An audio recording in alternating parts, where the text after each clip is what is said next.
បាទសួស្តីបងប្អូនទាំងអស់គ្នាបាទថ្ងៃនេះខ្ញុំបាទសូមបង្ហាញបាទវីដេអូតាក់ទងជាមួយនឹងចំណុចដែលយើងត្រូវប្រយ័ត្នបាទនៅពេលដែលយើងប្រឡងបាទជាពិសេសប្រឡងចូលក្របខ័ណ្ឌបាទមានក្របខ័ណ្ឌគ្រូបង្រៀនបាទក្របខ័ណ្ឌមន្ត្រីរាជការនានាហ្នឹងបាទយើងត្រូវបាទប្រយ័ត្នប្រយែងក្នុងការសរសេរបាទកុំឲ្យវិញ្ញាសាចេញមកយើងចេះហើយបែរជាបាទសរសេរទៅចំបាទកន្លែងដែលជាសញ្ញាសម្គាល់ឬក៏សរសេរទៅបាទធ្វើឲ្យបាទកិច្ចការរបស់យើងបាទមិនបានល្អទៅវិញណាបាទអញ្ចឹងនៅកន្លែងនេះបាទចំណុចទី1យើងមើលក្បាលខាងលើនេះបាទយើងត្រូវបំពេញបាទទៅលើបាទលេខតុ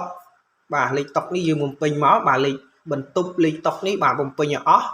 បន្ទាប់មកសម័យប្រឡងបាទត្រូវបំពេញដែរមណ្ឌលប្រឡងបាទនាម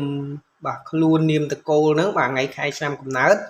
ហើយនឹងហត្ថលេខារបស់យើងណាបាទហើយប្រឡងនេះយើងប្រឡងពីអីណាបាទអញ្ចឹងបើក្បាលกระดาษរបស់យើងមានបែបហ្នឹងត្រូវបំពេញអស់ប៉ុន្តែកន្លែងលេខសម្ងាត់នេះ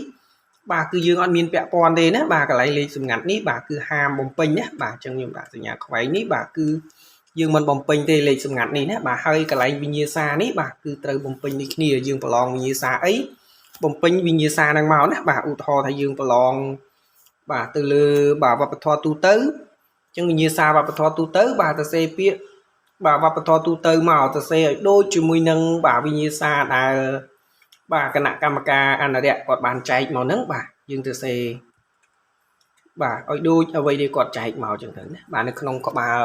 វិញ្ញាសាហ្នឹងគេដាក់ចំណងជើងអីយើងទៅសេបែបហ្នឹងមកណាបាទ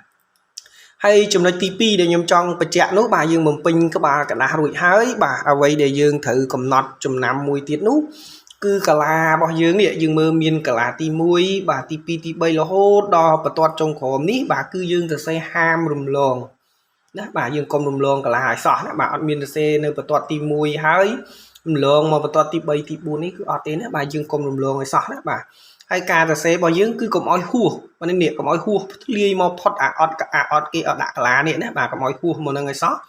បាទយើងសរសេរកុំឲ្យហួសណាបាទសរសេរត្រឹមតែកាឡាគេនឹងបានហើយកុំឲ្យសល់វែងពេកពីប្រឡោះហ្នឹងបាទក៏គេអាចចាត់ទុកថាយើងធ្វើសញ្ញាអីដូចគ្នាដែរណាបាទអញ្ចឹងទី1បាទគឺនៅក្នុងការសរសេរកាឡាហ្នឹងបាទកុំឲ្យហួសហើយកុំឲ្យរំលងណាបាទ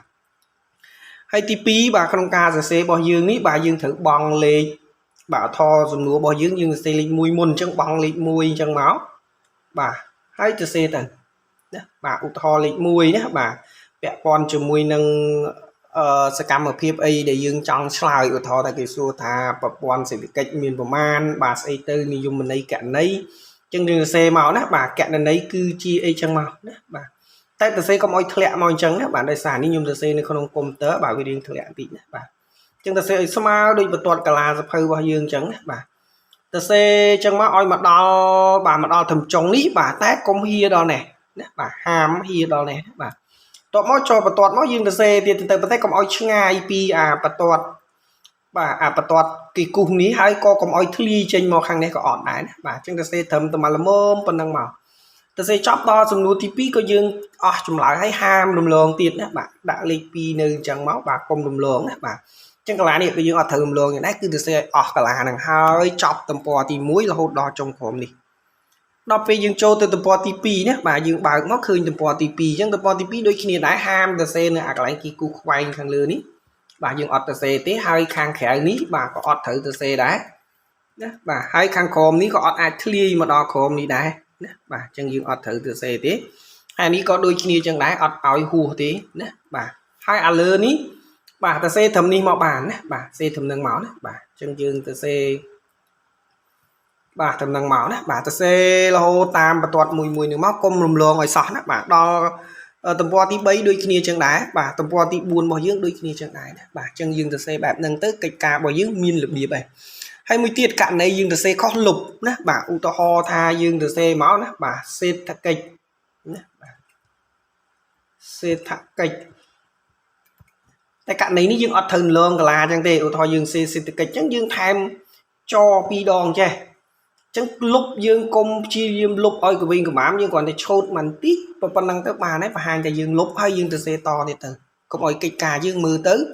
បាទពិបាកមើលណាបាទអញ្ចឹងខ្ញុំសូមបង្ហាញប៉ុណ្ណឹងណាបាទពាក់ព័ន្ធជាមួយនឹងការប្រយ័ត្នប្រយែងរបស់យើងបាទក្នុងការសរសេរណាបាទកុំឲ្យកើតមាននៅកំហុសក្នុងការប្រឡងបាទជិះវៀង បាទសំណួរលំហាត់នឹងចេញមកយើងធ្វើបានហើយតែលទ្ធផលចេញមកបែរជាធ្លាក់ដោយសារអាកំហុសបន្តិចហ្នឹងដែលយើង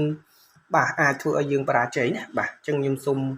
បាទបង្ហាញប៉ុណ្ណឹងហើយជាបទពិសោធន៍របស់ខ្ញុំណាបាទខ្ញុំប្រឡងជាប់2លើកហើយបាទក្នុងក្របខ័ណ្ឌនេះបាទកាលពីមុនខ្ញុំប្រឡងជាប់ជាបាទគ្រូបង្រៀនបាទកម្រិតដែលទៅបង្រៀននៅកម្រិតវិទ្យាល័យបាទអញ្ចឹងខ្ញុំបានប្រឡងជាប់មួយសាបាទនៅឆ្នាំ2017ណាបាទហើយខ្ញុំទៅសេតាមអ្វីដែលខ្ញុំបានណែនាំនឹងជាបទពិសោធន៍ដែលខ្ញុំបានឆ្លងកាត់មកហើយបន្ទាប់មកទៀតនៅឆ្នាំបាទ2023ណាបាទខ្ញុំប្រឡងជាប់មកទៀតណាបាទជាប់មកបាទថ្នាក់កណ្ដាលបាទមកក្រសួងវិញណាបាទអញ្ចឹងនេះគឺជាបទពិសោធន៍ដែលខ្ញុំធ្លាប់ទៅសេទៅទទួលបានជោគជ័យណាបាទហើយគួបផ្សំជាមួយនឹងបាទចំណេះដឹងដែលយើងខំទៅហើយជាមួយនឹងតិចនិចដែលយើងត្រូវទៅសេហ្នឹង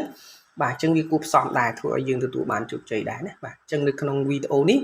បាទខ្ញុំសូមបង្ហាញតែប៉ុណ្្នឹងទេណាបាទបើមានឱកាសយើងជួបគ្នានៅវីដេអូក្រោយៗជាបន្តទៀតណា